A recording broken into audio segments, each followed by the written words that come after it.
సభా సరస్వతికి నమస్కారం.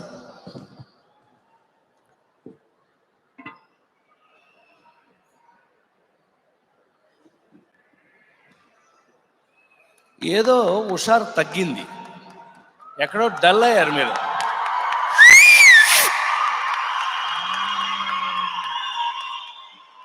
ఏమండి, 48 సంవత్సరాల నుంచి అందరూ గుండె మీద చేయసు చెప్పండి. ఇక్కడ నిన్నే గుండె మీద చేయసు ఏడు మా అన్నయ్యని ఇడుగు. ఈయన ప్రెసిడెంట్గా తానా ఉన్న దగ్గర నుంచి నేను ఇక్కడే తిరుగుతున్నాను, డెట్రాయిట్లోనే. మా గంగాధర్ అన్నయ్య. ఏమండి, ఇక్కడ ఉన్న ఈ హాల్లో ఉన్న వాళ్ళలో 99.9% పీపుల్ నా సినిమాలు చూసే పెరిగారు.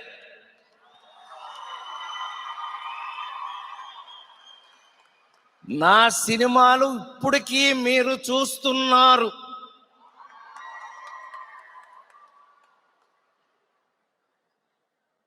మొన్నే డల్లాస్లో ఓ నాట్స్ ప్రోగ్రామ్కి వెళ్ళాను. సడన్గా ఇలాగా అబ్బా ఏం గ్యాదరింగ్ అన్నా, ఇవాళ బ్రహ్మాండం, సూపర్, ఇలాగే అద్భుతంగా ఉంది. ఇవాళ ఎలా ఉంది, ఇదేంటి, ఇది డెట్రాయిటా లేకపోతే బెజవాడ తెలియట్లేదు, బెజవాడలాగానే ఉంది. ఉన్నట్టుండి ఒక ఆయన అరిచాడు, అన్నోయ్ నీ మీద బతికేస్తున్నావు అన్నాడు. నా మీద బతకటం ఏంటి నాయన అన్నాడు డల్లాస్లో. ఏమీ లేదన్నయ్య, జీవితం మీద విరక్తి కలిగిన, ఇంటికి వెళ్ళిపోదాం అనిపించిన, ఒక్క సాయంకాలం నీ సినిమా చూసేస్తే మళ్ళీ అంతా మర్చిపోతున్నావు అండి అని అన్నాడు. ఈ మాట నువ్వే కాదు నాయన, మన భారతదేశ ప్రధానమంత్రి పివి నరసింహారావు గారు కూడా పెద్ద పెద్ద సూట్ కేసులు అయితే చివరికి నా సినిమా చూసి ప్రశాంత్ మంచిగా నవ్వుపిస్తాడా అన్నాడు. ఆంధ్ర యూనివర్సిటీ వాళ్ళు డాక్టరేట్ ఇచ్చారు నాకు. సో ఈ రోజున మీ అందరి ముందు నేను ధైర్యంగా వచ్చి 24వ తానా మహాసభల్లో నవరస ఏదో మా వాళ్ళందరూ తెలివి ప్రదర్శించి ఏదో బిరుదిచ్చారు అన్నయ్య నాకు, నవరస నటన చక్రవర్తి. Thank you very much. Suma నువ్వే బెటర్గా చదువు. సో నాకు అది ఇవ్వడం నిజంగానే ఈ మధ్య, ఒకప్పుడు డాక్టర్ సి నారాయణ రెడ్డి గారు గురుగారు అనేవారు, ప్రసాద్ నువ్వు ప్రతి ఇంట్లోనూ ఏంటో తెలుసా అనేవాడు. తెలీదు అన్న. అది మన ఊళ్ళో అయినా, అమెరికాలో అయినా, ఆస్ట్రేలియాలో అయినా, ఎక్కడైనా ఉంటాయి.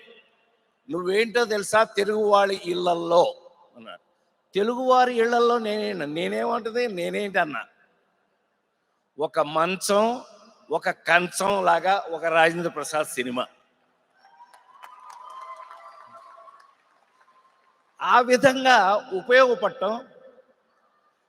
ఇందాక ఏవిలో చిన్న తప్పు రాశారు, నేను ఎక్కడో దొండపాడులో పుట్టాను అది ఇదని. ఏవి తయారు చేసినవాడిని అన్నయ్య, తర్వాత నాకు ఏడి అన్నయ్యడి గంగాధర్ అన్నయ్యడి, పాపం వాడిని చూపుతాను, పాపం వాడే ప్రేమగా తయారు చేస్తే. నేను విశ్వవిఖ్యాత నట సార్వభౌమ నందమూరి తారక రామారావు గారి ఇంట్లో పుట్టాను.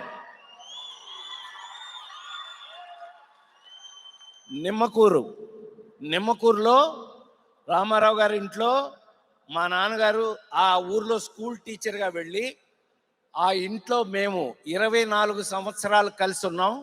ఆ టైంలో మా అమ్మగారు నన్ను పొద్దున్నే ఆ పాలు పితకడ గీద అరిచింది అని చెప్పి దానికి గడ్డి వేయటానికి వెళ్ళి అక్కడే పడిపోయి నన్ను కంది మా అమ్మ. రామారావు గారి తల్లిగారు వెంకటరామమ్మ గారు రామారావు గారితో, చూడు వీడు నా చేతిలో పుట్టాడు, వీడిని జాగ్రత్తగా చూసుకో అన్నారు. అందుకే మీ అందరికీ ఎన్నో హిస్టరీలు చదువుంటారు, చూసుంటారు.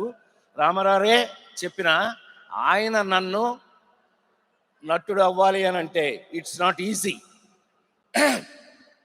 అని ఇంజనీరింగ్ ఫస్ట్ క్లాస్ చదివిన నన్ను ఫిల్మ్ ఇన్స్టిట్యూట్లో, మద్రాస్ ఫిల్మ్ ఇన్స్టిట్యూట్లో జాయిన్ చేశారు. ఈడు సరిగ్గా చేస్తే అప్పుడు చూద్దాంలే అన్నాడు. I was gold medalist from Madras film institute. నా ముందు బ్యాచ్ రజనీకాంత్ గారు, నా తర్వాత బ్యాచ్ చిరంజీవి గారు. వారి మధ్యలో నాకు చేతనైంది నేను చేయటం జరిగింది.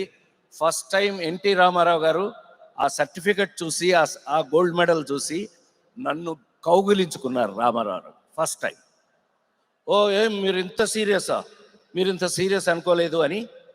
అక్కడి నుంచి కూడా ప్రతి మనిషి జీవితంలోనూ తల్లి, తండ్రి, గురువు, దైవం నలుగురు ఉంటారు. కానీ నా జీవితంలో నన్ను కన్న తల్లిదండ్రులను వదిలేస్తే గురువు, దైవం రెండు నందమూరి తారక రామారావు గారు. వారు నాకు నేర్పింది ఏంటయ్యా అంటే, ఒక్కటే చెప్తే సరిపోతుంది, బోరు కొడుతున్నానా? వారు నాకేం నేర్పారు అని అంటే, చాలా సంతోషం, మీరు గెలిచేశాను, ఫిల్మ్ ఇన్స్టిట్యూట్లో సర్టిఫికేట్ వచ్చిందని మీరు చేస్తారు. మీరు సినిమా ఇండస్ట్రీలో ఎందుకు పనికొస్తారు? అవును, ఎందుకు పనికొస్తాం? మేమున్నాం. దేవుడి వేషాలు వేయాలంటే మమ్మల్ని పిలుస్తారు. అదే నిజ జీవితంలో ఏదైనా వేషాలు ఏమైనా వేయాలంటే బ్రదర్ నాగేశ్వరరావు గారిని పిలుస్తారు. డిష్యూమ్ చేయాలంటే తమ్ముడు కృష్ణని పిలుస్తారు. ఒక అమ్మాయి కాకుండా రొమాన్స్ చేయాలి ఏదైనా ఇద్దరు ముగ్గురు అని అంటే తమ్ముడు సోమన్ బాబుని పిలుస్తారు. మిమ్మల్ని ఎందుకు పిలవాలి అని. అవును, నిజమే, ఎందుకు పిలవాలి మనని? అప్పుడు నేను సన్నగా దరిద్రంగా ఇంత సత్యసాయిబాబా జుట్టుతో ఉండేవాడిని. అవును, నేను ఎందుకు పనికి వస్తానో తెలియదు.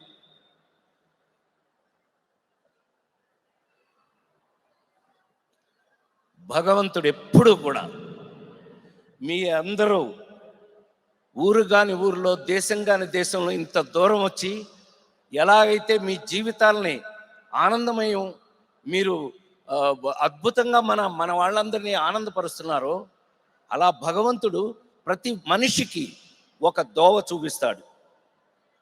అదే చార్లీ చాప్లిన్ ఫిలిం ఫెస్టివల్ వారం పాటు చూసిన వెంటనే భగవంతుడు నాకు అవకాశం ఇచ్చాడు. బ్రెయిన్లో యాక్షన్ హీరో కాగలేంది, రొమాన్స్ హీరో కాగలేంది, కామెడీ ఎందుకు హీరో కాదు? లేడీస్ టైలర్, కొడితే కొట్టడం, లేకపోతే మానేయండి. ఊరికే ఏదో కొట్టా. లేడీస్ టైలర్ సినిమా దగ్గర నుంచి జమచచ్చా ఉరుక బాగోదు. ఆ రోజు నుంచి ఈ రోజు వరకు కూడా నాకున్న అదృష్టం ఏంటంటే, సైమల్టేనియస్గా కామెడీతో పాటు కాశ్మోరాల దగ్గర నుంచి, ముత్యమంతు ముద్దుల దగ్గర నుంచి, ఆ నలుగురు సినిమా వరకు కూడా మా మురళీమోహన్ అన్నయ్యకి ఆ నలుగురు అంటే చాలా ఇష్టం. ఆయన ప్రత్యేకంగా నాకు ఫోన్ చేసి మరీ చెప్పారు, రాజా బాగా చేశారా, థ్యాంక్ యూ, బ్లెస్సింగ్స్. వారి బ్లెస్సింగ్స్ తీసుకుని అలాంటి సినిమా వరకు చేయటం అని అంటే సింపుల్గా చెప్పేస్తా. ఏమండి, ఒక నటుడికి, అన్నయ్య నిజంగా చెప్పు మురళీమోహన్ అన్నయ్య, నీకు వచ్చిందా అవకాశం? ఈయన సినిమాలో ఫేవరెట్ నాకేంటో తెలుసా? జ్యోతి. నాకు జీవితంలో యాక్టర్గా సినిమాల్లో పెళ్లి చేశారండి. పెళ్లి పుస్తకం, శ్రీరస్తు శుభమస్తు. ఏమండి నవీన్ గారు, ఈ నవీన్ గారు ఫస్ట్ సినిమా తీసింది నాతో, చెప్పలేదు ఇందాక. శ్రీమంతుడు, అద్భుతమైన వేషం ఇచ్చారు. Thank you sir. ఏమండి, సినిమాల్లో పెళ్లి చేసుకున్నాం, పెళ్లి పుస్తకం. నాకు మొన్నే షష్ఠి పూర్తి వరకు చేశారు సినిమాల్లోని. షష్ఠి పూర్తి అని సినిమా మొన్న తీశారు. సో ఒక నటుడికి అదే సినిమాలో పెళ్లి చేసుకోవడం దగ్గర నుంచి షష్ఠి పూర్తి చేసుకునే అవకాశం రావడం నిజంగా భగవంతుడు నాకు ఇచ్చిన అదృష్టంగా నేను భావిస్తూ, ఇలా ఎన్నో రకాల పాత్రలో ఒక నటుడు ఎన్ని విధాలైనటువంటి డిఫరెంట్ క్యారెక్టర్స్ చేయొచ్చో అలాంటి డిఫరెంట్ రోల్స్ వచ్చి ఈ రోజు వరకు కూడా మీ అందరి ముందు నిలబడి ఇంకా నటుడుగా ఉండి, అంతకంటే ఇంపార్టెంట్ అది ఇందాక మనం అనుకున్నట్టుగా మీ అందరూ ఇక్కడున్న ప్రతి ఒక్కళ్ళు కూడా నా సినిమాలు చూస్తూ పెరిగారు, నా సినిమాలు చూస్తూ ఉన్నారు.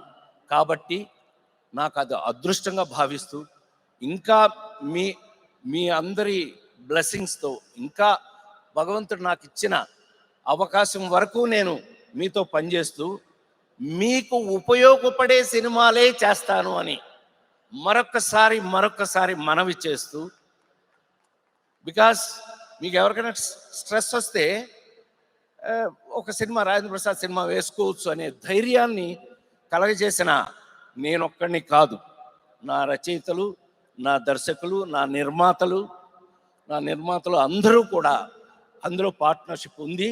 వాళ్ళందరి వల్ల ఇంకా నేను పని చేయగలుగుతున్నాను అనే ధైర్యాన్ని ఇస్తూ, ఏమండి తానాలు అవి ఎంత అద్భుతమైన తానా, ఇందాక ఎవరో చెప్పారు ద వరల్డ్స్ బిగ్గెస్ట్ ఆర్గనైజేషన్ అని. It's not a biggest, it's a greatest organisation. TANA అనేది ఇట్స్ నాట్ ఎ జోక్ అండి. మీకు సుమా నోట్ చేసుకో సుమా, తానాకి నాకు సరదాగా లింక్ ఉంది. ఏంటో తెలుసా?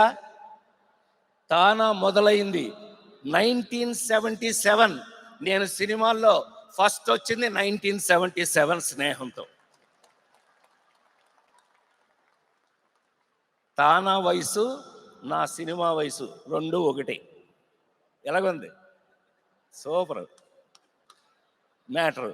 నాకు నిజంగా ఏడు మా గణేష్ గారు ఏడి దబ్బేశాడే అంతే, ఆడికి టైం అయింది వెళ్ళిపోయాడు.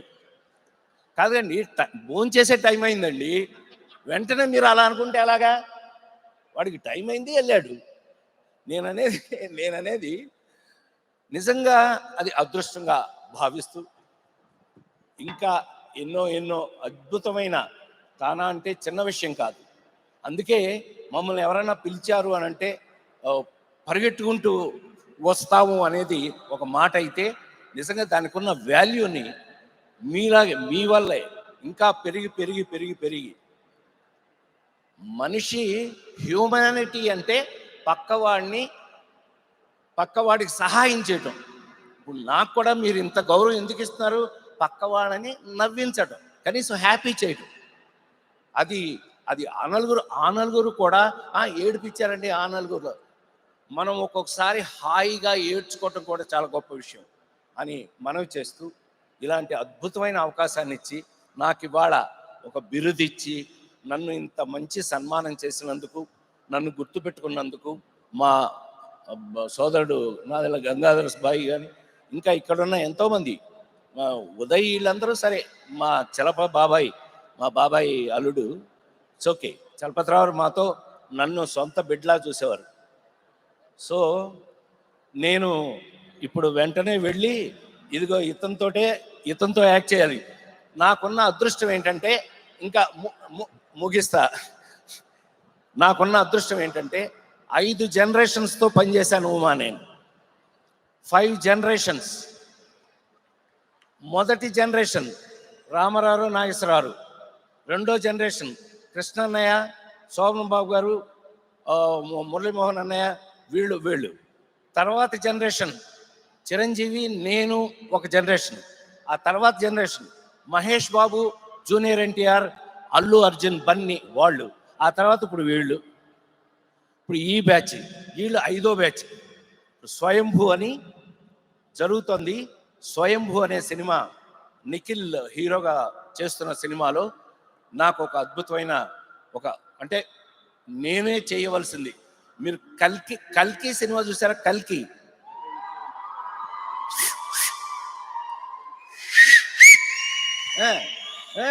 మరి కల్కి వరకు చేశాను అంటే అదృష్టమే కదా. ఇవాళ ఈ సినిమాలో కూడా అంత మోస్ట్ పవర్ఫుల్ క్యారెక్టర్ స్వయంభూ అని తను హీరోగా యాక్ట్ చేస్తున్నాడు. నా డ్రీమ్ అండి. ఒక 1 సెకండ్ సార్, నేను తీసుకుంటాను సార్. మీరందరూ తెలిసినట్టు చిన్నప్పటి నుంచి my favourite hero is Rajendra Prasad sir garu. And you know ఆయన మాయలోడ్ కానివ్వండి, చిక్కడు దొరకడు కానివ్వండి, every single film sir, we are very very proud of you sir. ఈరోజు మీ ముందు నేను నిల్చొని మీతో ఇలా మాట్లాడుతూ ఉన్నది it's my dream come true. And అలాగే sir is acting in my film, that is another dream come true. Sir thank you so much for being a guidance for all actors. Sir అన్నట్టు నేను తీసుకుంటానండి ఈసారి challenge. ఒక్కసారి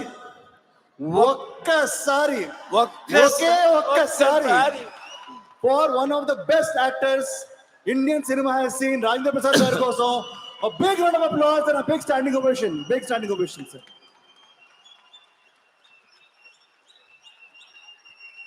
We are lucky to be in this generation where sir is here, sir is acting for us. Thank you sir.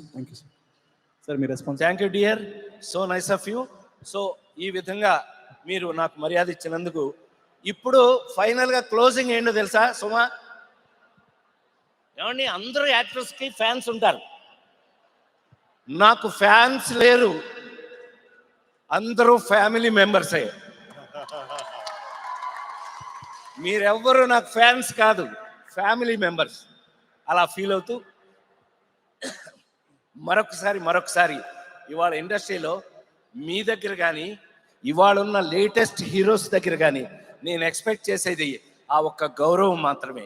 ఏ నటుడికైనా గౌరవం ఉంటే చాలు, ఆ తర్వాత మిగతా అన్ని దేవుడిస్తాడు అని మరొకసారి అనుకుంటూ, ఈ తానా వారు అందరికీ, తానా ప్రతి ఒక్కరికి కూడా పేరు పేరున నేను కృతజ్ఞతలు తెలియజేస్తూ, మా సుమ అఫ్కోర్స్ మా మాస్టర్ కోడలు, మా మాస్టర్ బెస్ట్ స్టూడెంట్ నేను, దేవదాస్ కనకాల్ గారు నా గురువు, యాక్టింగ్ నేర్పిన గురువు అనమాట. వారిని తలుచుకుంటూ ఇలాంటి అద్భుతమైన కార్యక్రమాలు. ఇందాక ఒక్క మాట చెప్పాలి, అంత నిజంగానే చాలా ఎక్సైట్ అయ్యారు అందరూ. ఏమండి, నిజంగానే ఎంత టాలెంట్ ఉంది వాళ్ళ అమెరికాలో, ఏం చేసి పారేస్తున్నారని డ్యాన్సులు పిచ్చగా చేస్తున్నారు, మామూలుగా కాదు అసలు స్టేజ్ మీద. నిజంగానే అందులో మరి ఎంతమంది రాజేంద్ర ప్రసాద్లు ఉన్నారో, ఎంతమంది చిరంజీవులు ఉన్నారో నాకు తెలియదు, కానీ అందరూ అద్భుతంగా చేయాలని, ఇంకా ఎంతో గొప్ప స్టేజ్కి రావాలని మనస్ఫూర్తిగా కోరుకుంటూ, ఈరోజు నా జన్మలో ఎప్పటికీ మర్చిపోలేని రోజు అని మరొకసారి మనవి చేస్తూ మీ అందరి దగ్గర